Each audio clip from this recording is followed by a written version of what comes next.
도울 자요 전능한 자라 하시더라. 아멘.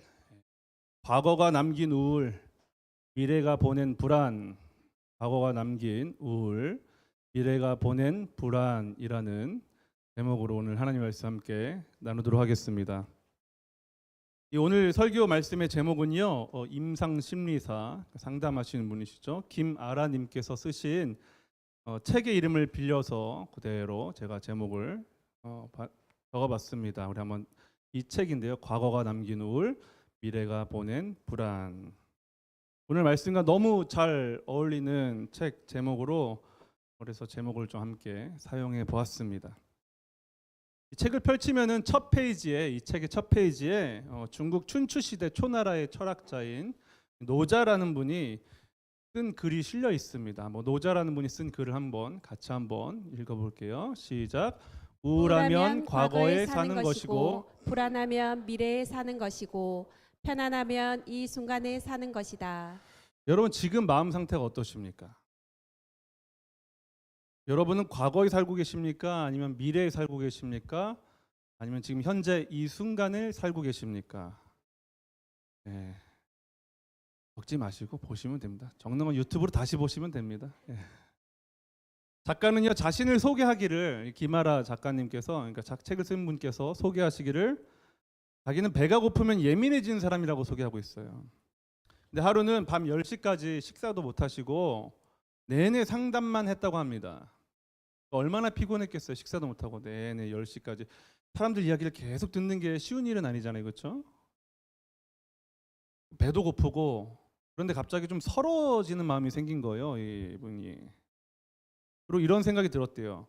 먹고 살려고 일하는데 지금 먹지도 못하고 있잖아. 상담한다고, 다른 사람의 이야기를 듣는다고 밥도 못 먹고 일하는데 만약 내가 나를 먼저 챙겼다면 지금만큼 서러웠을까 하는 생각이 들더랍니다.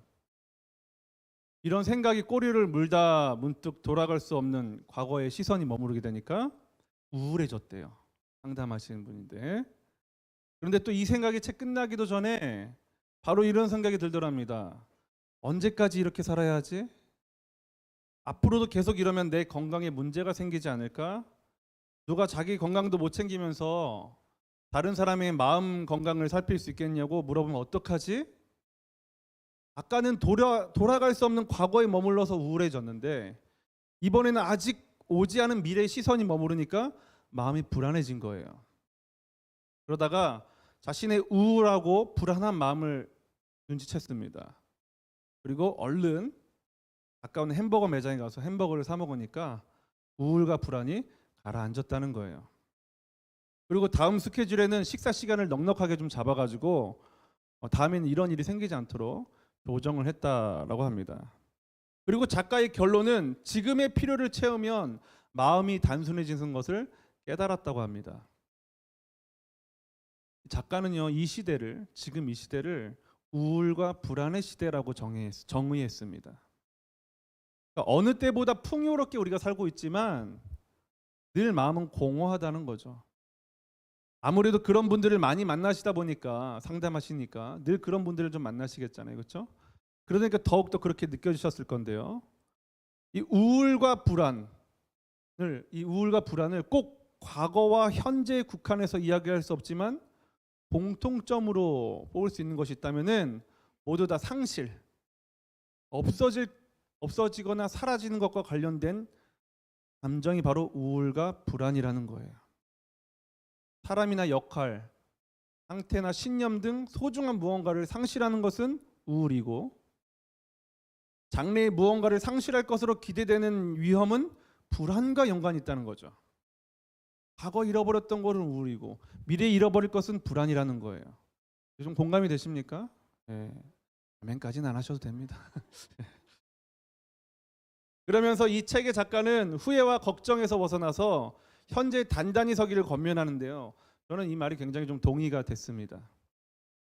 그렇다면은 정말 작가의 말처럼 이 시대의 사람들만 우울과 불안의 시대를 살고 있는 걸까요? 오늘 읽은 우리 요한계시록 말씀, 약 2000년 전에 쓰인 책이 바로 이 요한계시록입니다. 이 요한이라는 사람이 교회들에게 쓴 편지예요. 누구에 쓴 편지라고요? 교회들에게.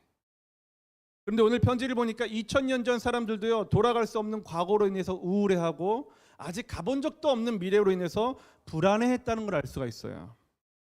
즉 옛날 사람들이나 요즘 사람들이나 모두 다 우울과 불안의 정서를 가지고 현생을 살아간다 이겁니다.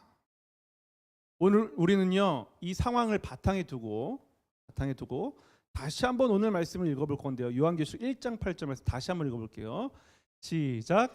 주 하나님이 이르시되 나는 알파와 오메가라. 이제도 있고 전에도 있었고 장차 올 자요 전능한 자라 하시더라.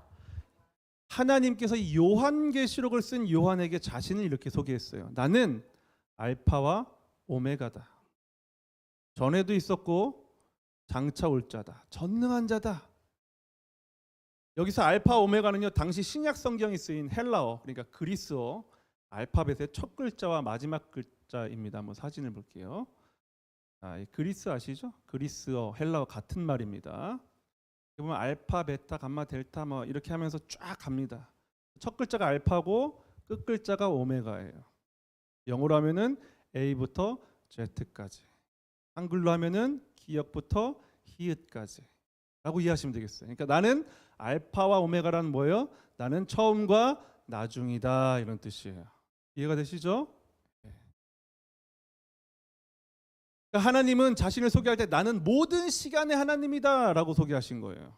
어떤 시간의 하나님이요? 모든 시간의 하나님. 지금도 계시고요, 어제도 계셨고요, 앞으로도 계실 분이십니다. 그 하나님은요, 전능하시답니다.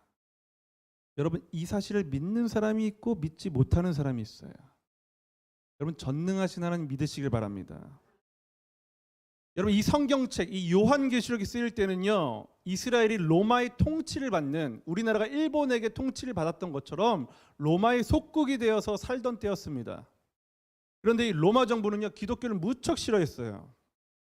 이유가 있습니다. 왜냐하면은 당시 로마는요, 여러 신들이 있었는데 그 중에 신을 하나를 더 두었어요. 뭐냐면 바로 로마의 황제였습니다. 당시 보통 종교를 가진 사람들은요, 여러 신들을 동시에 섬겼습니다. 제우스 신도 섬기고, 이 신도 섬기고, 바알 신도 섬기고, 거기다가 황제 하나를 더 섬기니까 큰 문제가 되지 않았다고요. 하나 더 섬기는 거예요. 그런데요, 기독교는 참 유난스럽죠. 기독교는 신, 곧 주인은 한 분뿐이라면서 황제를 신으로 부르는 것, 섬기는 것을 거부했습니다. 그 대가는 근데 치명적이었어요. 남들보다 세금을 몇 배로 내야 됩니다. 예를 들면 보통 장사하시는 분들이 예를 들면 1%의 세금을 낸다면은 교회 다니는 사람들, 기독교는 50%의 세금을 매긴다고 하십시오. 장사를 할 수 있겠습니까? 예수님 믿으면은 자녀들에게도 불이익이 있습니다. 출세길을 막아버려요. 출신을 살핀 다음에 너 이 대학 진학 못해. 너 이 기업에 못 들어가. 왜? 기독교인이니까. 라고 말한다면 여러분, 교회 다니는 게 쉽겠습니까? 어렵겠습니까? 무척 어렵겠죠. 그리고 교회 지도자들을 잡아서 죽였습니다. 베드로, 사도 바울, 나머지 제자들, 교회 지도자들이 되었는데 다 잡아서 죽여버렸어요. 교회가 흔들리겠죠. 흔들릴 수밖에 없겠죠. 아, 예수 믿으면 죽는구나, 예수 믿으면 불이익 받는구나 라고 인식이 되니까 교회가 무척 흔들렸다 이거예요. 그러니까 하나님보다 로마 정부가 더 크게 보였습니다. 살 수가 없죠. 그러니까 이분들이 신앙을 지키서 최후의 결론을 내린 게 뭐냐면, 결단을 내린 게 땅속에 굴을 파고 들어가 가지고 혹은 산속으로 깊이 들어가서 신앙생활을 하는 겁니다. 제가 그 굴에 들어가 봤는데 정말 힘들어요. 폐쇄공포증 있는 분들은 들어갈 수가 없어요. 그러니까 이런 상황에서 예수 그리스도를 믿는다는 것은요, 엄청난 고통과 큰 대가가 치러져야만 했던 것이죠. 그럼 이렇게 생각하지 않겠어요? 그렇죠? 내가 이전에 예수님을 믿지 않았더라면, 차라리 예수를 몰랐더라면, 그런 후회와 무력함, 그리고 이렇게 사는 것이 맞는 걸까? 앞으로도 내가 이렇게 살아야 할까? 하는 우울함과 또 불안감들이 이 기독교인들의 마음을 지배했던 거예요. 이 사람들이 바로 당시의 그리스도인들이었습니다. 그리고 이때 바울과 베드로 같은 모든 신앙의 지도자들을, 교회 지도자들을 싸그리 잡아서 죽였는데 사도 요한을 한 사람을 남겼습니다. 그리고서 반모섬이라는 섬으로 유배를 보내버립니다. 사도들을 죽이고 요한을 유배 보낸 것은요, 로마 정부의 목적이 있었어요. 너희들이 믿는 하나님이 얼마나 무능한 신인지, 진짜 주인이 누구인지 똑똑히 보라는 경고로서 죽이고 유배 보낸 겁니다. 그렇게 교회는 속수무책으로 당하는 것처럼 보였습니다. 그러다 어느 날 하나님께서 유배가 있던 반모섬이라는 섬에 유배가 있던 사도 요한에게 환상을 통해서 계시를 보내주셨습니다. 계시는 밝히다는 뜻이에요. 밝히다. 밝히 보여주신 거예요. 여러분이 요한계시록의 주제는 딱 하나입니다. 뭘까요?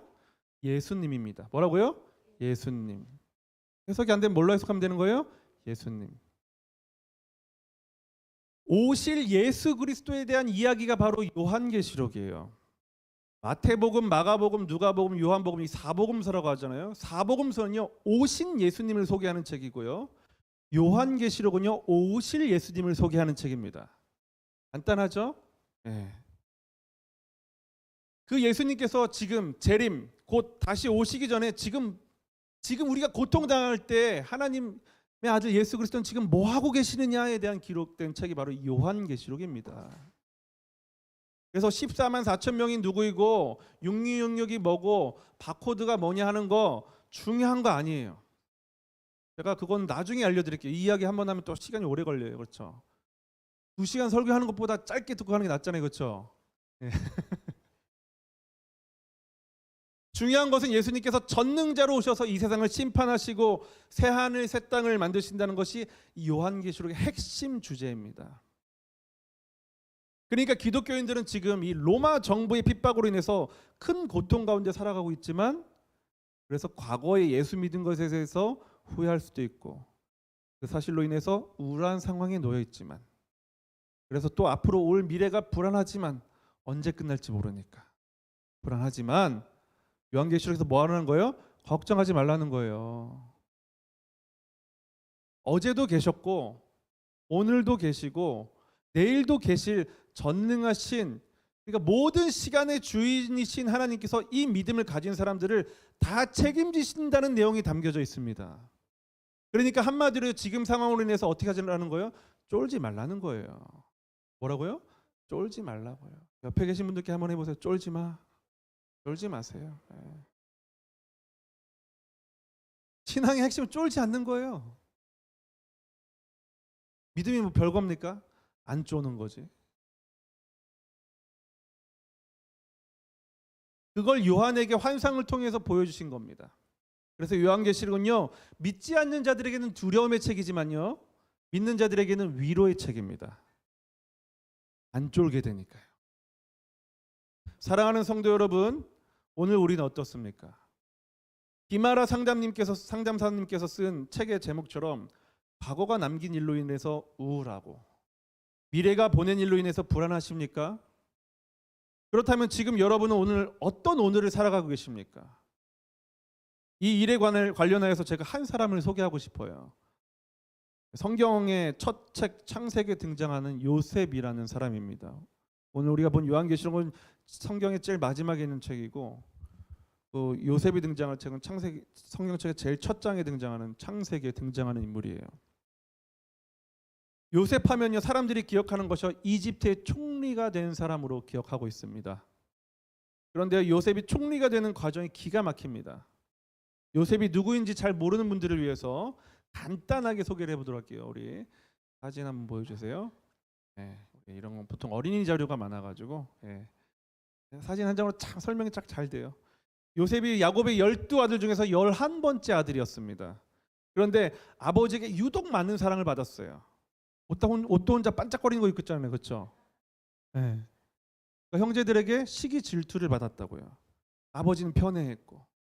그러던 어느 날 요셉이 두 번의 꿈을 꾸게 됩니다. 첫 번째 꿈은 형제들과 추수를 했는데 형제들의 추수한 곡식단 11개가 자신의 곡식단에게 절을 하는 꿈이었어요. 그리고 두 번째 꿈은 해와 달 그리고 11개의 별이 자신의 별에게 절하는 꿈을 꿨습니다. 이 꿈을 들은 부모님과 형제들 기분 되게 나빴어요. 마음 상했습니다. 동생에게 절하라고 하니까 기분 되게 나빴습니다. 그러나 어느 날 형들이 요셉을 이제 넘기셔도 돼요. 형들이 요셉을 이집트에 가는 상인들에게 팔아버렸습니다. 그렇게 요셉은 이집트의 노예가 됩니다. 야곱의 사랑받는 아들에서 한순간에 노예가 돼버려요. 그곳에서 요셉은요 모함당하고 고생당하다가 감옥까지 또 들어가게 됩니다. 그러다 어느 날 이집트의 통치자 파라오가 이상한 꿈을 꾸게 되는데요. 그런데 그 꿈을 해석할 사람이 그 나라에 아무도 없는 거예요. 용하다는 점쟁이마저 그 꿈을 해석하지 못했습니다. 그러다가 결국 억울하게 모함당해가지고 감옥에 갇혀있던 요셉이 꿈을 해몽할 기회를 가지게 된 거예요. 파라오의 꿈을 해몽해 보니까 그 꿈 내용은 7년 동안 풍년이 들고 이후에 7년 동안 흉년이 든다는 내용이었습니다. 이 해몽을 들은 이 파라오는요 요셉을 앞으로 다가올 미래를 준비하도록 하여서 국무총리에 파격적으로 임명합니다. 그렇게 노예로 팔려갔던 요셉은요 그 순간에 국무총리가 되게 됩니다. 나라의 곳간을 살피는 사람이 된 거예요. 그리고 실제로 7년 동안의 풍년이 들었습니다. 곳간이 가득 찼어요. 비축을 잘 해놨습니다. 그래서 요셉은요 이 일을 알턱이 없는 주변 사람들까지도 생각하면서 많이 쌓아뒀어요. 그런데 주변 나라들은 알지 못하잖아요. 이 꿈 내용을 알지 못하잖아요. 그러니까 대비를 못했다고요. 풍년 들 때 그냥 허라 좋구나 하면서 그냥 흥청망청 먹고 놀고 한 거예요. 풍년이 영원할 것처럼. 그런데 이제 흉년이 시작됐습니다. 그러니까 곡식이 점점 떨어지죠. 그러나 이집트에 있는 곡식은 떨어지지 않았어요. 왜냐하면 대비를 잘했기 때문입니다.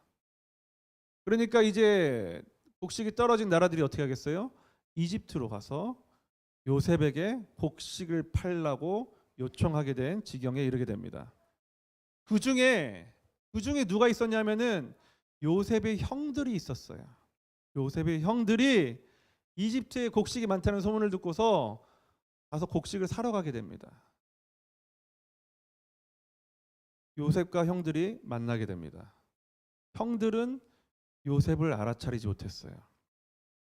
자기 앞에 국무총리가 있는데 시간이 오래 지났고 십수년이 지났고 그런데 형들은 요셉을 알아보지 못했지만 요셉은 단번에 형들을 알아봤습니다. 저 인간들. 요셉의 마음이 복잡해졌어요. 오랜만에 만난 형제들이 반갑기도 했을 거고요. 아버지는 잘 계신가 궁금하기도 했고요. 자신을 노예로 팔아버린 형들에게 당한 배신감과 그동안 겪은 과거의 그 고생을 생각하면은 이제 와서 자신에게 곡식을 사러 온 형들이 너무나 원망스러웠습니다. 죽이고 싶었을 수도 있겠어요. 그렇죠? 그렇게 요셉의 마음은 심한 갈등을 겪었습니다. 며칠 동안 큰 혼란의 시간을 보냈습니다. 여러분이 요셉이라면은 나를 노예로 팔아버린 형들에게 어떻게 대하시겠습니까? 어떤 마음이 들겠냐고요. 그러다 어느 날 요셉이 형들을 앞에 두고 중요한 사실을 하나 깨달았어요. 중요한 사실을. 그리고 요셉은요 북받치는 감정을 억제하지 못하고 모든 사람들이 다 들릴 정도로 크게 울었습니다. 국무총리가 많은 사람들 앞에서 궁전이 울릴 정도로 크게 울었다고요. 다 큰 성인이. 그리고 울음을 그치고요 자신이 누구인지를 형들에게 밝힙니다. 제가 요셉입니다. 이 말을 들은 형제들이 어떻게 반응했겠습니까? 반응을 할 수가 없죠. 얼음이 된 거예요. 얼음이 된 거. 자신들이 노예로 팔아버린 동생 요셉이 지금 자신들의 생명을 좌지우지할 수 있는 국무총리가 돼서 있으니까 마음이 얼마나 두려웠겠냐고요. 얼마나 복잡했겠습니까? 형들의 마음이. 이때 요셉이 말합니다. 우리 창세기 45장 4절 5절과 8절 말씀을 읽을 건데요. 같이 한번 읽어보겠습니다. 시작. 요셉이 형제들에게 말했습니다.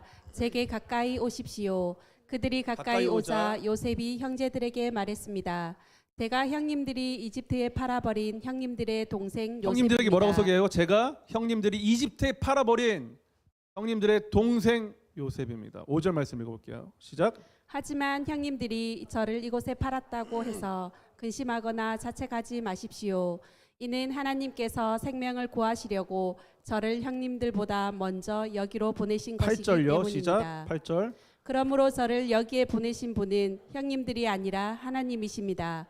하나님께서 저를 바로의 아버지와 그의 온 집의 주인과 이집트 온 땅의 통치자로 삼으셨습니다. 자기를 이집트로 노예로 팔아버린 게 형제들이라고 이야기합니까? 하나님이라고 이야기합니까? 누구라고 이야기한다고요? 하나님. 객관적인 사실은 형들이 팔았죠. 그렇죠? 그런데 요셉은 하나님이라고 고백합니다. 기가 막힌 일이죠. 요셉은 충분히 우울하다고 말할 수 있는 자신의 과거에 하나님을 개입시켰어요. 그리고 형들이 자신을 판 것이 아니라 하나님이 나를 보내셨다라고 이야기합니다. 요셉이 사람들이 다 보는 앞에서 감정을 억제하지 못하고 울었던 것은요, 슬프고 억울하고 원통해서가 아니라 그동안 해석되지 않았던 그 슬프고 비통하고 우울한 날의 과거에 하나님의 계획을 넣어보니까 맞아 떨어진 것에 대해서 울었던 거예요. 그때 깨닫고 이제 이해가 됐거든요. 이제 과거를 떠올리면서 그때 내가 형들에게 가지 않았더라면, 형들이 나를 팔지 않았더라면 하는 그 과거의 생각에서 자유하게 된 겁니다. 사랑하는 성도 여러분, 지나간 과거로 인해서 후회하고 낙심하고 우울해하고 계십니까? 여러분, 그 과거의 자리에 하나님을 넣고 여러분의 과거를, 지난 날들을 해석해 보십시오. 그럼 이해가 되지 않는 문제가 해결될 거예요. 과거 나를 힘들게 했던 사람들, 그들의 말, 그 상황들이 나를 죽이고 괴롭히는 것이 아니라 나를 살리고 또 다른 사람을 돕는 과정이 되었다는 것을 여러분 깨닫게 될 겁니다. 그럼 이제 과거에서 자유하게 되어서요, 진짜 오늘을 살 수 있는 거예요. 그리고 이걸 경험하는 사람, 그러니까 어제 계셨던 하나님이 오늘도 나와 함께 계시고 내일도 함께 하실 것이라는 믿음으로 확장되고 뻗어나가는 거예요. 요한계시록이 바로 이 내용입니다. 어제 일로 오늘 당하는 여러 문제로 내가 낙심하고 실망하고 우울하게 되지만, 그래서 미래가 불안하게 생각되지만 어제 계신 전능하신 하나님, 오늘도 계시고 내일도 계신다는 그 사실이 나를 우울과 불안과 같은 복잡한 감정에서 해방시켜 주십니다. 왜냐하면 우리 예수님요, 지금 하늘 보좌에서 우리를 다스리고 계시거든요. 우리의 삶을 하나하나 살펴보시고 곧 오십니다. 그때 우리의 모든 슬픔과 눈물을 기쁨으로 바꿔주실 거예요. 여러분, 이 하나님을 믿으십시오. 여러분, 오늘 저는 말씀을 준비하면서 기대했어요. 어떤 기대를 했냐면은 그냥 제가 여러분의 그냥 적당한 위로, 좋은 말이구나, 생각을 고쳐야겠구나 하는 정도로 여러분이 이 말씀을 듣고 끝나지 않기를 제가 기대했다고요. 여러분, 마음 뜯어고치는 것 정도로 살라고 제가 이 말씀 드리는 게 아닙니다. 여러분, 직접 하나님을 경험하십시오. 여러분의 의지를 들여서요, 이 하나님, 어제 계시고 오늘도 계시고 내일 오실 하나님이라는 것을 여러분 받아들이셨다면요, 믿고 듣고 경험하시라는 거예요. 우리 시편 18장 1절 2절을 마지막으로 읽고 말씀을 마칠 건데요, 우리 한번 같이 한번 읽어볼게요. 시편, 여러분 잘 아시는 말씀일 거예요. 한번 같이 읽어볼게요. 시작. 나의 힘이신 여호와여, 내가 주를 사랑하나이다. 여호와는 나의 반석이시요 나의 요새시요 나를 건지시는 이시요 나의 하나님이시요 내가 그 안에 피할 나의 바위시요 나의 방패시요 나의 구원의 뿌리시요 나의 산성이시로다. 여러분, 이 시는 다윗이라는 사람이 쓴 시입니다. 다윗이 여호와를 뭐라고 고백해요? 한번 2절 한번 같이 읽어볼게요. 시작. 여호와는 나의 반석이시요 나의 요새시요 나를 건지시는 이시요 나의 하나님이시요 내가 그 안에 피할 나의 바위시요 나의 방패시요 나의 구원의 뿌리시요 나의 산성이시로다. 여러 가지를 고백하잖아요. 그렇죠? 요즘에 우리가 많이 있지만 한 가지만 딱 주목해 볼게요. 쉽게 이해하기 쉽게. 여호와는 나의 방패시다라는 말을 했잖아요. 그렇죠? 여러분, 방패는 뭐 하는 거죠? 방패가 뭔지 아시죠? 칼이나 활 같은 공격 무기가 나에게 공격이 들어오면은 그것을 막는 무기가 방패입니다. 여러분 내 손에 방패가 들려 있을 때 공격이 들어오면 어떻게 해야 돼요? 어떻게 해야 돼요? 써야죠. 구경하실 겁니까? 활이 날라오는데 이거 방패 있네. 이거 예쁘네 이 방패. 구경하실 거예요? 그렇지 않겠죠, 그렇죠? 써야죠. 들어야죠. 들어가서 막아야죠. 근데 왜 가만히 있느냐 이거예요. 그 방패가 여호와 하나님이라고 그랬었잖아요. 어제도 계셨고 오늘도 계시고 이제 곧 오실 우리 하나님이라고 방패가 되신다고 하셨잖아요. 그분이. 그럼 방패를 쓰셔야죠. 멀뚱히 계시지 말고 사용하십시오. 그 이름을 자주 사용하시라고요. 그리고 높이 드세요. 그리고 막으세요. 여러 공격들로부터 막으세요. 우울과 불안의 정서로 나를 괴롭히는 그 사탄의 공략을 막으라고요. 공격을 여호와의 이름으로 방패 삼아서 막으시라고요. 제가 최근에도 계속 우리 이번 주에 아내랑 이게 카톡으로 전화로 통화를 하고 하는데 잘 모르신 분들이 계시겠지만 제가 아내가 집에 있고 이러니까 안양에서 경기도에 있고 그래가지고 이렇게 대화를 하잖아요, 그렇죠? 네, 우리도 집에 문제가 있지 않겠어요? 자녀들 문제도 있고 그리고 경제적인 해결해야 될 문제들도 있다 이거예요. 근데 계산하니까 안 돼요. 안 돼요. 제가 그랬어요. 여보, 기도해. 아내 뭐라는 줄 알았어요? 아세요? 알겠어. 왜 알겠다 그랬을까요? 많이 경험해 봤거든요. 되게 많이 경험해 봤거든요. 그래서 돌아온 날들을 살펴보니까 살 수가 없었던 날들이 제가 18년 결혼 18년 정도 됐는데 횟수가 좀 이상하긴 하죠. 그렇죠? 예. 18해를 살았는데 돌이켜 보니까 말이 안 돼요. 말이 안 돼. 그러니까 100만 원이 만약에 우리 삶에 필요했으면 매달 한 4, 50만 원으로 산 거예요. 적자가 없었어요. 조금 있긴 있어. 조금. 살았어요. 어떻게든 살아냈어요. 그러니까 자신감이 있어요. 기도하면 된다. 하나님 함께 하신다. 제가 남편이 목사잖아요. 남편이 목사가 기도하라니까 알겠어라고 이야기하는 거예요. 뭐라고 표현하면 남편이 주는 힘이래요. 네. 여러분 경험해 보셨어요? 네. 그러면은 분소리 안 해요. 남편이 얘기하면은 아유 야 인간아 지금 그러지 않겠냐고요. 함께 겪었거든요. 함께 경험했거든요. 그러니까 제 말이 뻥이 아니라는 걸 알아요. 그래서 안 쫄아요. 웬만하면. 그리고 제가 이렇게 볼 때는 별 고생하고 잘하는지 안 잘하는지 어떻게 보실지 모르겠지만 말씀을 주면서 쫙 살펴봤어요. 그래서 제법 스토리가 길어요. 그래서 한 페이지가 딱 나오더라고요. 그래서 줄였는데 그래서 다 빼버렸어요. 고생 자랑할 거 아니니까. 전국 고생 자랑할 거 아니잖아요, 우리 그렇죠? 제법 고생 많이 했어요. 근데 저는 고생인지 모르고 고생했어요. 돌이켜 보니까 안 하고 싶은 건데 다시 하라면 안 할 거예요. 안 하고 싶어요. 근데 고생인지 모르고 살았어요, 그렇게. 같이 살았어요. 아내는 또. 그 하나님 경험한 거예요. 그래서 여호와 이름이 방패가 된다는 걸 잘 알아요. 여러분, 우리 부부만 그렇게 살아야 될까요? 저만 그렇게 살까요? 아니 여기 계신 분들 많이 그렇게 살고 계실 거예요. 그러면 어제 계신 하나님 경험했으면 오늘은 왜 안 꺼내시냐는 거예요. 오늘도 꺼내셔야죠. 왜 불안해하고 왜 우울해하십니까? 물론 불안하고 우울한 이유가 여러 가지가 있습니다. 복합적으로 여러 가지가 있어요. 꼭 이유만 있는 건 아닙니다. 그러나 과거에 얽매여서 우울해하고 있다면은 여러분 하나님을 그 시간에 넣어 보세요. 어떻게 그 삶을 해석하고 계시는지. 여러분 내일 올 불안에 대해서 미래에 대해서 불안해하고 계시다면은 왜 내가 불안해하고 있는지 한번 기억해 보시라고요.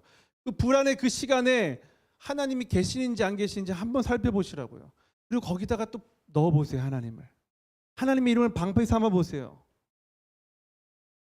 과거하고 미래에다가 하나님의 이름을 개입하는 인생과 그렇지 않은 인생은 큰 차이가 있습니다. 그 이름을 사용하는 사람은요 전능하신 하나님을 경험할 수 있을 거예요. 그러나 그렇지 않은 사람은 무능한 자신을 경험할 겁니다.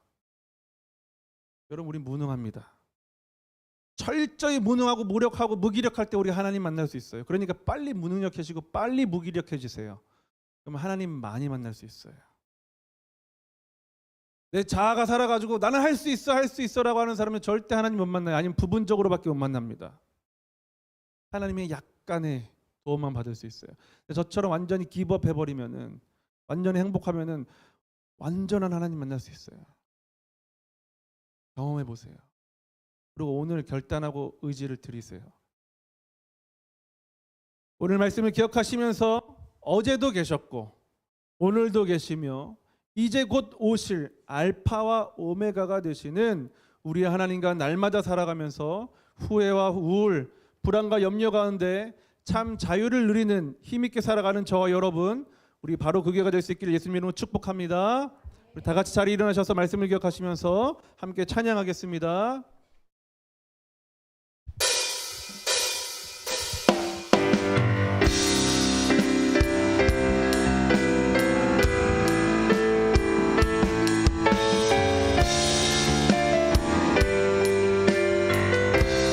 아무것도 두려워 말라. 아무것도 두려워 말라. 주 나의 하나님이 지켜주시네. 놀라지 마라. 겁내지 마라. 겁내지 마라. 주님 나를 지켜주시네. 한 번 더 아무것도 두려워 말라. 아무것도 두려워 말라. 주 나의 하나님이 지켜주시네. 놀라지 마라. 놀라지 마라. 겁내지 마라. 쫄지 말라는 거예요. 왜? 주님 나를 지켜주시네. 내 마음이 힘에 겨워 내 맘에 힘에 겨워 지칠지라도 주님 나를 지켜주시네. 세상의 험한 풍파 세상의 험한 풍파 몰아칠 때도 누가 나를 지켜줍니까? 주님 나를 지켜주시네. 이렇게 고백합니다. 주님은 나의 산소. 주님은 나의 요새. 주님은 나의 요새. 주님은 나의 소망. 주님은 나의 소망. 나의 힘이 되신 여호와. 내 마음이 힘에 겨워 지칠지라도 내 맘에 힘에 겨워 지칠지라도 주님 나를 지켜주시네. 세상의 험한 풍파 몰아칠 때도 주님 나를 지켜주시네. 주님은 나의 주님은 나의 산소. 주님은 나의 요새. 주님은 나의 요새.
마지막으로 한 번 더 마음을 다해 고백합니다. 주님은 나의 산성,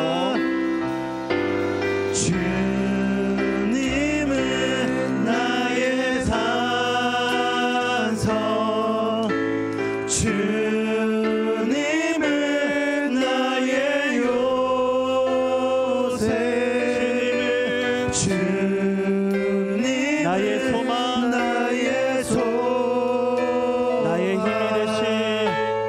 나의 힘이 되신 여호와.